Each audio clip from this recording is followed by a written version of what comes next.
Salut à tous les amis, j'espère que vous allez bien. On se retrouve aujourd'hui pour une nouvelle vidéo.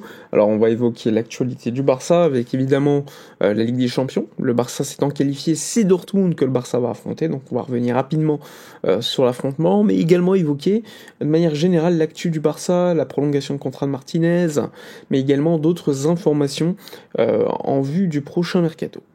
Bon, c'est parti, sans trop attendre, n'hésitez pas d'abord à vous abonner à la chaîne, comme d'habitude, pour donner du soutien. Bon, vous l'avez vu hier, la prolongation de contrat d'Inigo Martinez a été officialisée par le Barça, fin de contrat en 2026, c'était attendu. Pour rappel, le joueur ayant joué cette saison plus de 60% des matchs, en étant disponible, eh bien, a prolongé d'une saison supplémentaire. Mais pour le prolonger, il fallait d'abord générer du fair play qui a été généré par le départ de Victor Roque. Donc aujourd'hui, tous les joueurs de l'effectif sont inscrits pour la saison prochaine de sûr à 100%, ce qui n'était pas le cas lors de saisons précédentes, comme Dani Olmo, etc. par exemple, où il fallait toujours jusqu'au bout trouver des solutions. Donc ça, c'est la bonne nouvelle d'hier. Donc Inigo Martinez prolongé jusqu'en 2026. Logique, parce que le niveau qu'il affiche cette saison, franchement, est assez important, assez notable. Très bon relanceur, les transversales du pied gauche pour le côté opposé amène énormément de choses, défensivement, le caractère, l'expérience, etc. Évidemment, il y a des matchs où défensivement, il est un peu moins bon, comme Benfica au match aller, où je l'ai trouvé sur certaines séquences un peu trop loin de son attaquant, mais toujours là, sinon, pour colmater certaines brèches. Inigo Martinez a légitimement gagné cette prolongation de contrat d'une saison supplémentaire, et c'est totalement logique, ça permet de continuer d'avancer avec une défense déjà organisée pour la saison prochaine, même s'il y aura évidemment des modifications, avec notamment, rappelez-vous, déjà Cubarsí a prolongé, Inigo Martinez, Araujo a prolongé, mais on n'a aucune certitude qu'il reste ou pas, en tout cas normalement il devrait rester. Et ensuite il y aura les inconnus, notamment avec Eric Garcia ou encore Christensen, qui sont de véritables inconnus au niveau de ce sujet concernant leur prolongation de contrat ou départ lors de la saison prochaine. Pour rappel, leur contrat se termine en 2026, donc une décision devra être prise lors des prochaines semaines. Ensuite, alors vous l'avez vu aussi, la Ligue des Champions, le Barça affrontera donc Dortmund pour les quarts de finale de LDC.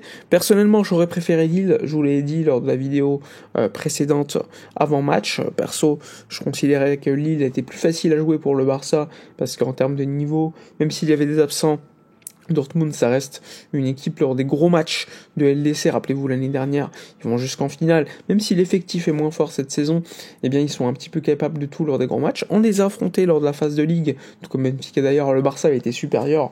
Même si ça avait été un match plutôt serré dans le score, 3-2, mais en termes de jeu, on avait été supérieur, on avait fait des erreurs grossières défensivement, le penalty de Cubarsí sur Guirassy, je crois qu'il y a également une sortie foireuse de Chesney, donc il y avait beaucoup de choses à modifier, mais en tout cas le Barça est supérieur. En plus c'est un Dortmund qui est en Bundesliga, je crois est 9e ou 10e, donc honnêtement, même si la Bundesliga et la Ligue des Champions c'est deux compétitions complètement différentes en termes de qualité, sur le papier, le Barça est devant et devrait passer. Ce serait une grosse surprise que le Barça ne passe pas.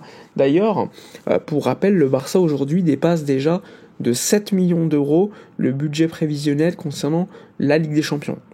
En gros, le Barça avait budgété à peu près 92 millions d'euros grâce à la Ligue des Champions cette saison. Le Barça est déjà à plus de 100 millions d'euros, donc c'est une excellente nouvelle pour le Barça, et il faudra continuer. Avec une qualif par exemple en demi, tu engrangerais 15 millions d'euros supplémentaires à chaque tour, un peu plus. En plus, tu gagnes des points pour le COEF UEFA, ce qui permet évidemment lors des saisons prochaines d'avoir un market pool et un COEF UEFA plus élevé pour avoir plus d'argent pour les droits TV de la Ligue des Champions. Donc ça aussi, c'est une autre chose très importante.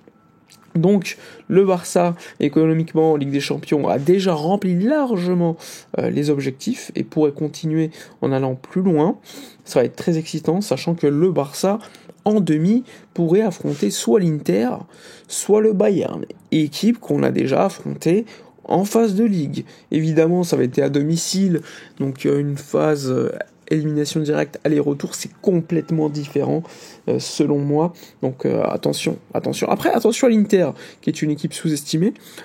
Perso, je considère que le Bayern se qualifierait contre l'Inter, mais l'Inter est une équipe tactiquement très dangereuse, avec beaucoup de qualité, défensivement très flexible, offensivement Thuram, Lautaro Martinez, mais en tout cas, si le Barça se qualifie en demi-finale, il y aura un adversaire de grosse qualité, soit le Bayern, soit l'Inter, donc ça va être très excitant. Voilà globalement pour cette information.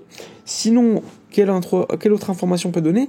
La volonté de De Jong de prolonger son contrat, qui a été notifié hier par la KD Nasser. On le sait, Deco, Ali Dursun, l'agent du joueur, se sont déjà rencontrés. Le joueur a demandé à son agent de concrétiser un accord qui permettrait au club de pouvoir déjà baisser la masse salariale légèrement, parce que cette saison, par exemple, De Jong, logique, il récupère les paiements différés période Covid, il a un salaire d'à peu près 24-25 millions d'euros brut annuels, et là, s'il prolonge, son salaire serait à peu près à 18-19, ce qui reste quand même élevé, mais bien moins élevé que lors des 2-3 dernières saisons, où il récupérait également avec les paiements différés. Il y a aussi le fait que l'amortissement de transfert serait sur plus de saisons, donc ça diminuerait également à ce niveau-là l'amortissement annuel du joueur, donc des coûts en moins. Il y a également le fait que Robert Lewandowski, donc contrat jusqu'en 2026, puisque, je le rappelle, son contrat précisait en principe que si cette saison il jouait plus de 55% des matchs, il allait prolonger d'une saison de plus, donc ça a été atteint, tout comme Inigo Martinez d'ailleurs, et donc il quittera le Barça normalement, sauf surprise, à la fin de l'été 2026, donc une saison de plus, avec un Lewandowski qui ces dernières semaines n'est vraiment pas dans le coup.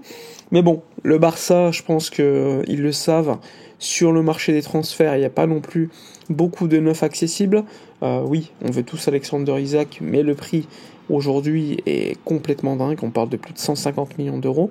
Tu as également Benjamin Sesko de Leipzig, mais qui, selon moi, est un joueur plutôt intéressant, mais pour atteindre le Barça à son âge et performer, c'est une autre paire de manches que joue à Leipzig. Donc là aussi, j'ai beaucoup d'incertitudes sur le poste de neuf, donc j'ai hâte de voir comment ça sera géré par la direction.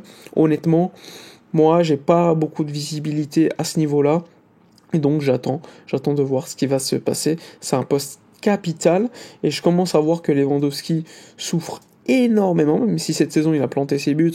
Franchement, va falloir être décisif lors des gros matchs, parce que sinon ça peut être très problématique, surtout avec une saison de plus à jouer. Donc ça aussi, c'est un point qu'il faudra voir lors des prochaines saisons. Voilà pour la vidéo de la journée. N'hésitez pas dans les commentaires à donner votre opinion, à liker, commenter, partager. Moi je vous dis à la prochaine, et d'ici là, comme d'habitude, portez-vous bien.